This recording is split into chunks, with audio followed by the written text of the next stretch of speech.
As you know, I've been struggling with COVID, and I thank you for praying me up and out of it.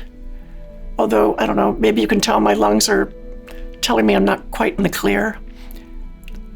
Being a quadriplegic, it was so hard to breathe, especially at night in bed. And when I was told I had COVID, I thought, this is a death sentence. But my disability had already taught me how to carry even this cross.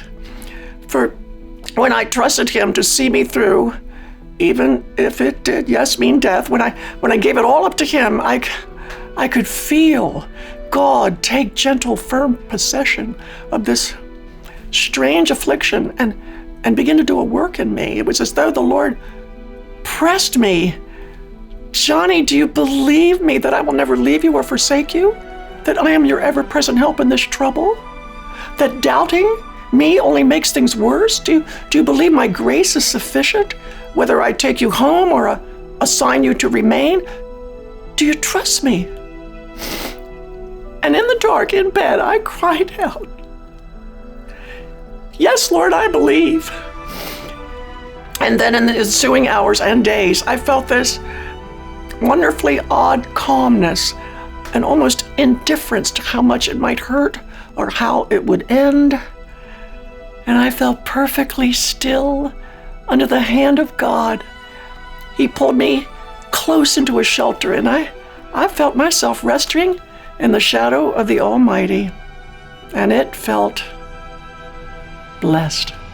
G.D. Watson once wrote, he said, when the suffering soul reaches a calm, sweet carelessness, when it can inwardly smile at its own suffering and not even ask to be delivered, then it works its blessed ministry. Then the cross you carry begins to weave itself into a crown. When we give our suffering over to God and sink ourselves into His will, He will make every pain work its divine purpose in our lives.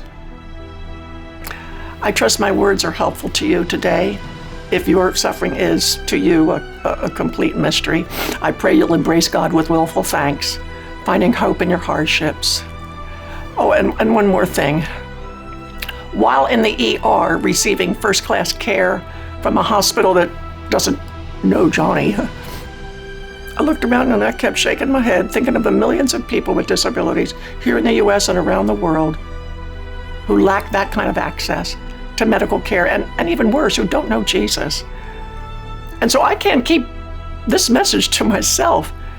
Please, won't you help me share it with thousands of other people who are suffering, especially people with disabilities? And will you join me and the Joni and Friends team in helping other people with disabilities find this hope in Jesus? Help them weave their cross into a crown.